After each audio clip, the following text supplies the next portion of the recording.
Hi guys, thanks for joining me today. Today we have our exercise and fitness special with our fitness professionals in Luke O'Dea and Stephen Dunne. Hi guys, thanks for joining me. All right, yeah. Thanks for having us. Hey, No thanks for worries. having us on. Cheers.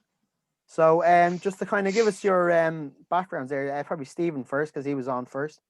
Luke was late as usual.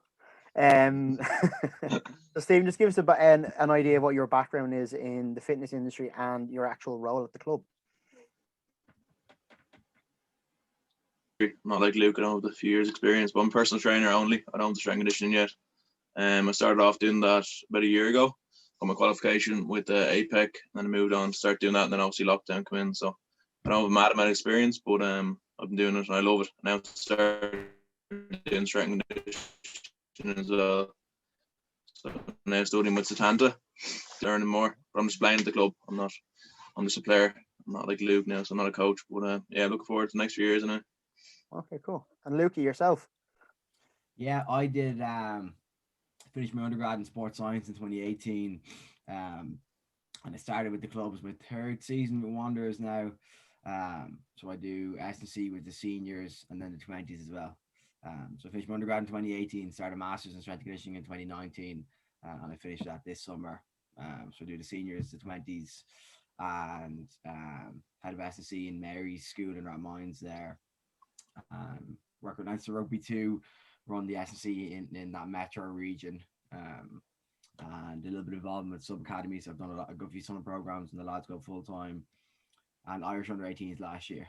So they're all my roles outside of Wanderers, and obviously the seniors and the 20s in the club.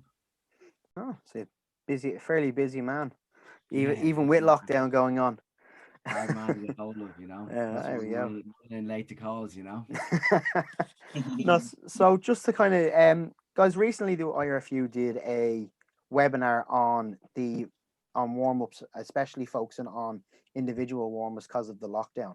Just kind of give us one at a time, obviously, but give us what you would see as a ideal warm-up for someone if they were in a lockdown situation for you. You go ahead, Stevie. Do you want to take what you would do in a gym, Stephen, and I can do maybe a pitch base something? Yeah, I'll do what I do at the gym. So like the gym was obviously what I'd do.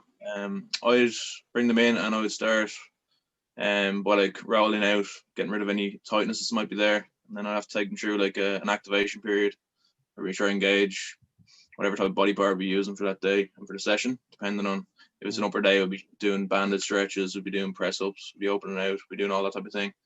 And then next of all, we start bringing them through like a raise phase. We want to bring up their heart rate and get them going before the workout, so you don't go into it cold, in other words, so we don't get any injuries. And then at the end, it'll be important then to do your cool down and stuff as well to make sure they're cooling down correctly and getting the right recovery then afterwards. So that's what I do now. Cool. Luke, you're going to go the pitch route, are we? Yeah, absolutely. I think it's extremely important. I think I've seen a huge amount of players go to do individual sessions if it's a 9 going past or a box kicking, or if it's 10 doing kicking and lads getting strains. Like, it's just so easy to do, and it's not hard to pull a warm-up, a stock warm-up. You have 5 or 10 minutes out of your back pocket. Obviously, if you can extend it a bit further, it's better, but 5 minutes is better than doing nothing. I think I do something similar than Steve does there. You've got 4 phases to a warm-up. You got it's the letters RAMP, so ramp. So you got your raise, which is raise your body temperature. Even something simple like a little bit of a jogging up and down. If you're with somebody, if you're on your own, a little bit of passing around the pitch, a lap or two. You got your activate phase. You're trying to activate the main muscles you use. So if you're going kicking, think about what the main muscles you're using. You're going to go hip flexors. You're going to go your quads. You're going to go a little bit of glute stuff, a little bit of hamstrings. You're trying to activate those main muscle groups. All the stuff you see people do, hip lifts, bridges, all that easy stuff. And if you're going running, even a little bit of upper body stuff too, because you've a little bit of upper body involvement in your running sessions, and you're into your mobilized phase then. So you're trying to mobilize your joints. So once you get a little bit of activation done, you're trying to take your joints to their full range of motion. So if you're looking at exercises like your Spider-Man, the reach backs, your lunges, lateral lunges, all those sort of things, just to get you through that full range.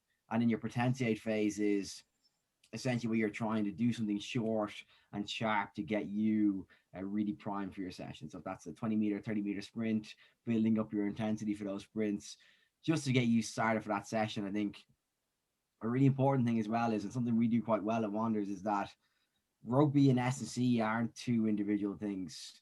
They can come together and they can mesh together. So your warm up doesn't have to be go over to Lukey there for 10 minutes and do a warm up, go back to me. Like our game day warm up is always with me for 2 minutes to the boys, back to me for 2 minutes, back to the boys. You can add in your rugby based stuff into your warm up. So you can do a little bit of passing into a little bit of activation, back into a little bit of passing or a little bit of a handling drill, back over to your mobilization, back into a handling drill or a little bit of change of direction or a decision making drill, and back into your warm-up part. So I think it's, yeah, it makes it a little bit more enjoyable too if you can add in a little rugby ball into it. It's not just always running laps or up and down, but yeah, even simple things, and doing a small warm up is definitely better than doing no warm up. But also, I definitely would recommend for any young players, for anybody doing sessions on their own, get used to doing something. And if you're going down and kicking with someone and they're not doing anything, just get a little 5-6 minute primer done. You know, it'll stand to you, and the likelihood of you getting injured is severely decreased if you've got a little bit of warm up done. Especially something like kicking. You know, kicking is really high force, high intensity in your lower body. So if you go in there cold, if you've been sitting down studying at a laptop for the day or on Zoom for the day, and at 6-7 o'clock in the evening you go to go kicking and you haven't been moving for the last 12 hours, it's not a good time. Yeah. I don't know about from the first team standpoint, but for as with it being with the 20s, like the guys do really see a massive benefit of the game based approach that you have with them, and they really buy into it and they really enjoy it. So it kind of gets them not just physically ready, but mentally has them kind of switched on as well, going into training sessions as well. I don't Yeah, know about you, absolutely. Stephen. Would that be the same way for you with the Yeah, firsts? absolutely. Yeah, no, it is. Even like we're playing a bit of, we do tip and then going into Yeah. our warm up as well, and we going back, and it just feels a bit more enjoyable, as Luke said. Like it's not all the boring 10 minute warm up where you go in and you're just not looking forward to the first 10 minutes of session, whereas you can make it a bit more enjoyable. Everyone gets more out of it.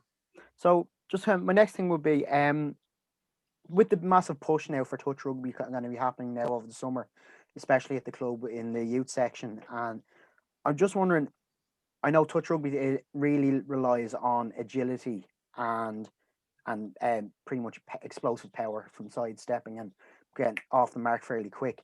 So just as you said, what kind of things would you train in the gym, in a gym based environment or on a pitch based environment to actually get yourself kind of warmed up and ready for like to play at a fairly decent level? Me is it? Yeah, I think You know, Stevie. for me, I'm trying to get a bit lighter actually. So I was a bit heavier, like, and even it's nice to be heavy and everything around the pitch, but I'm trying to get a bit lighter so I can move like more freely. And yeah, as you say, like sidestepping and stuff like that will all help. They can be as big as you want, but if you can't move or you can't go in and do it before contact, there's no point in being big. Like you're just gonna get tackled anyway. So that's something I'm working on personally. And yeah, I do a lot of drills like that in the gym, even like using bands, side banded walks, crab walks, like all that type of thing. That's what I've been working on over the summer. Like I will be over the summer now as well before pre-season. I'd recommend that to any young players anyway. It's not all about size when you get to even senior level. Like Completely agree. how you move, 100%. Yeah.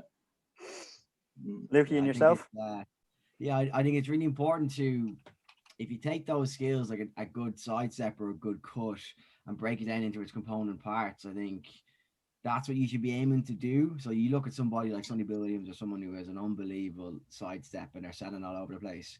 Like they've been practicing that over the course of years. If you take that movement and break it into its component parts, so you're looking at a forceful step on your outside, turn your hips, turn your body, a plant and a drive.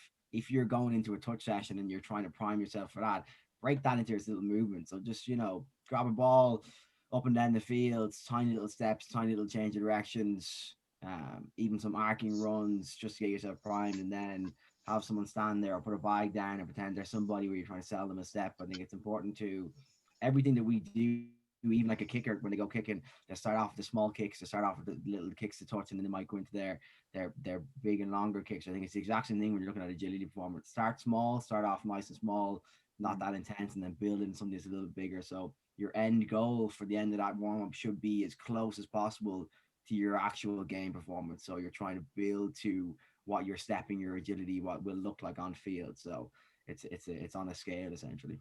Yeah, cool. Well, guys, listen, this is going to be a nice and quick one, quick chat, and thanks for the input you've had actually on for the warm ups, which is going to be really important over the next while, anyway, over the summer, and especially giving us an idea of that one element of touch rugby, of the agility side of it, and what you would how you would train and warm up for that. And thanks very much for joining me. No worries. problem at all. Cheers. Boys. Thanks.